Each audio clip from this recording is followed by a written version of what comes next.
सुप्रभात बच्चों, आज हम हिंदी व्याकरण पढ़ने वाले हैं। यह पुस्तक तो आपके पास होगी, हिंदी व्याकरण का पाठ एक का नाम है भाषा। क्या नाम है बच्चों? भाषा। तन की बात मन की बात एक दूजे को जो समझाए, ऐसी वाणी ऐसी बोली की तो भाषा कहलाए। पेज नंबर 6 पे देखिए आप। यहाँ दो बच्चे आपस में तोते के बारे में बातें कर रहे हैं। बच्चे बोलकर और सुनकर अपने मन की बात या विचार एक दूसरे को बता रहे हैं। एक बच्चा कह रहा है, अरे बड़ा प्यारा तोता है। तो दूसरा बच्चा क्या कह रहा है? हाँ। दूसरी जगह देखिए, भैया ये सामान दे देना। दूसरे व्यक्ति ने क्या बोला? अच्छा। तो पहले चित्र में क्या दिखाया गया है? दो बच्चे हैं, उनके पास एक तोता है और वो कह रहे हैं बहुत बड़ा अच्छा तोता है, बहुत प्यारा तोता है। तो दूसरा उसका जवाब क्या दे रहा है? हाँ। इसका मतलब किसके माध्यम से दे रहा है? वो उनका भाषा है, जो भाषा के माध्यम से वह अपने विचारों को आदान प्रदान कर रहे हैं। एक दूसरे के माध्यम तक अपनी बातें किसके द्वारा पहुंचा रहे हैं? भाषा के माध्यम से। उसी प्रकार एक महिला जिसे कुछ सामान लेना था, वह दुकान पे गई और दुकानदार को उसने एक चिट दिया जिसपे हम की सामान की लिस्ट बनाते हैं। उसने वो लिस्ट देते हुए बोला, भैया ये सामान हमें देना। तो दुकानदार ने कहा जी अच्छा। इसका मतलब वहां पर कौन सा माध्यम हुआ? वह भी एक भाषा का माध्यम हुआ।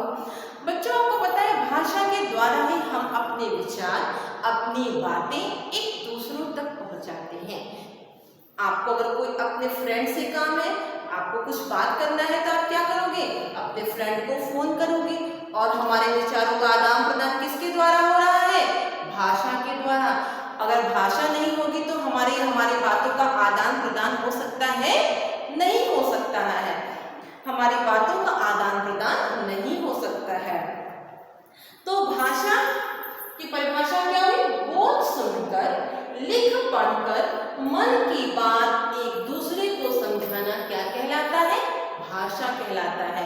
भाषा का परिभाषा है कि जिसमें हम बोलते हैं, सुनते हैं, लिखते हैं, पढ़ते हैं और हमारे विचारों का आदान प्रदान दूसरों तक होता है, अर्थात हमारे मन की बातें दूसरों तक पहुंचती है। वह क्या कहलाता है?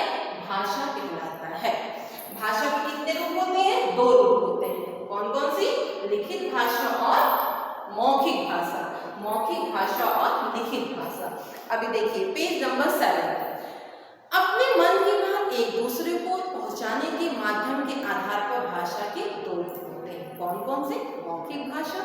मौखिक भाषा में बोलकर और सुनकर हम मन की बात, विचार, भाव एक दूसरे को समझाए जाते हैं। जैसा कि मैंने आपको बताया कि मौखिक भाषा में हम अपनी बात एक दूसरे तक बोलकर, सुनकर समझाते हैं, पहुंचाते हैं। जैसे आपको आपके घर पर किसी का फोन आया या आपकी मम्मी ने आपको फोन किया कि यह सामान मार्केट से लाना है या नहीं।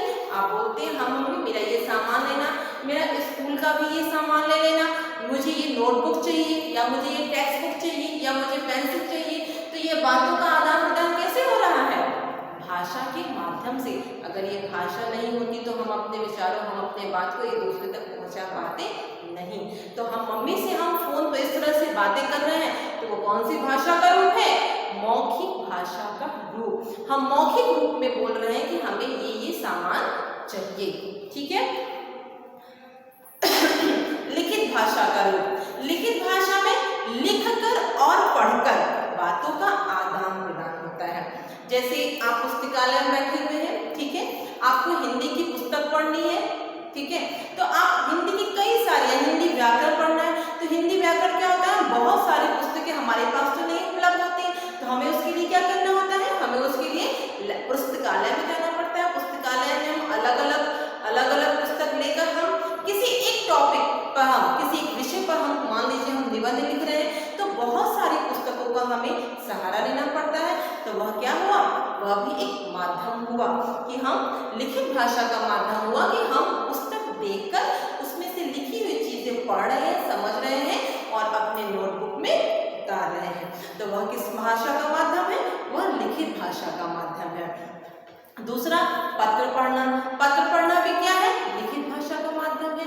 मान लीजिए आपके दादाजी ने आपको पत्र लिखा है, वो गांव में रहते हैं, आप शहर में रहते हैं और आपका हालचाल उन्हें नहीं मिल पा रहा है या आपको उनका हालचाल नहीं मिल पा रहा है, तो वो क्या करते हैं आपके दादाजी? पत्र लिखते हैं और पत्रों के माध्यम से वो अपना हालचाल आपको बताते हैं और आपसे पूछते हैं कि आप कैसे हो। तो आप क्या करते हो?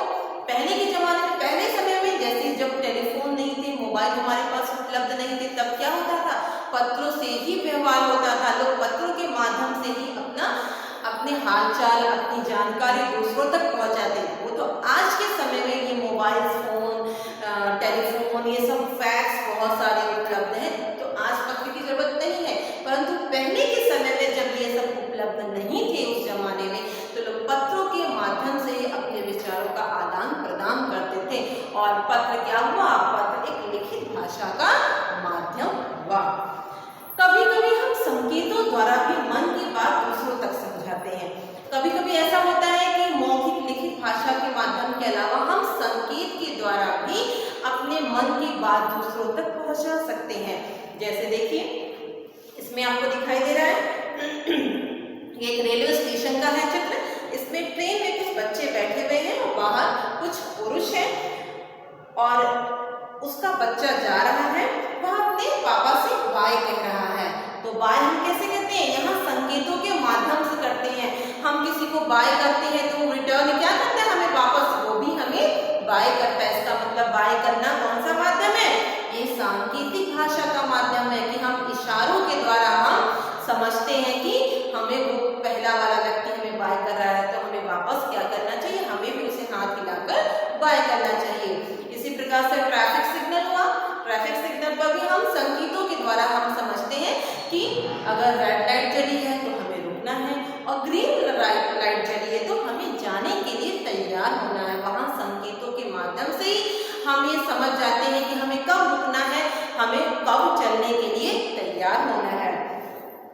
यहाँ एक रेलवे स्टेशन का चित्र है जहाँ रेल में बैठा बच्चा अपने संबंधियों को हाथ हिलाकर बाय कर रहा है। वही संबंधी भी हाथ हिलाकर उसे विदा कर रहे हैं। यहाँ न कुछ बोला गया और न कुछ कहा गया, बल्कि संकेतों के माध्यम से अपने विचारों को एक दूसरे तक पहुंचाए गए। मनुष्यों की तरह पशु पक्षी और दूसरे जीव जंतु भी अलग अलग आवाजों और शारीरिक क्रियाओं द्वारा आपस में बातें करते हैं। जैसे कौवा काव काव, बकरी मेव मेव, चिड़िया ची ची, मेढक टर टर। अर्थात क्या है कि हम तो अपनी बातें करते हैं यह भाषा के माध्यम से, पशु पक्षी भी क्या करते हैं? वह भी भाषा के द्वारा, उनकी भी एक आवाज होती है, परंतु हम उनकी आवाज को, चिड़िया काव काव करता है तो हम क्या उसकी आवाज को पहचानते हैं? नहीं। लेकिन एक आपने देखा होगा कि किसी छत पर जब दो कबूतर या दो कौवे से बैठे होते हैं, वो काव काव करते हैं, तो मतलब वो एक दूसरे की भाषा को समझ रहे हैं। हम भले ही उनकी बात को नहीं समझे, लेकिन वो अपनी भाषा, अपनी बात को समझते हैं। पर इन आवाजों को हम नहीं समझ पाते, पर भाषा के रूप में इन्हें मान्यता दी गई है। पशु पक्षियों की बोलियां कही जाती हैं। इन्हें हम पशु पक्षियों की बोलियों के रूप में हम इन्हें जानते हैं कि पशु, हम ऐसा पूछते हैं ना कि बकरी कैसे बोलती है, तो आप बोलते हो मे मे, चिड़िया कैसे बोलती है ची ची, मेढक कैसे बोलता है टर टर। तो हमने इन्हें भाषा के रूप में, इन्हें पशुओं की बोली के रूप में इन्हें मान्यता दी गई है। भले ही इनकी भाषा को हम नहीं समझते हैं, लेकिन इन्हें एक बोली के रूप में इन्हें बोला गया है। संकेतों से हम अपने क्या करते हैं? एक दूसरे की बात को समझते हैं और देखते हैं कि कब क्या होने वाला है, उसको हम संकेतों के माध्यम से समझते हैं, जैसा कि मैंने आपको बताया। तो बच्चों, आज हमने क्या पढ़ा? भाषा पढ़ा। भाषा की परिभाषा हमने क्या बताई? बोल सुनकर, लिख पढ़कर मन की बात एक दूसरे तक समझाना, एक दूसरे तक अपने विचारों का आदान प्रदान करना क्या कहलाता है? भाषा। भाषा के कितने रूप होते हैं? दो, मौखिक भाषा और लिखित भाषा। मौखिक भाषा में हम क्या करते हैं? बोल सुनकर समझते हैं, वह मौखिक भाषा। और लिखित भाषा में हम लिखकर पढ़कर बातों को समझते हैं, वो लिखित भाषा का माध्यम है। मैं ऐसा आशा करती हूँ कि आपको ये भाषा चैप्टर समझ में आया होगा। ओके बच्चों, बाय।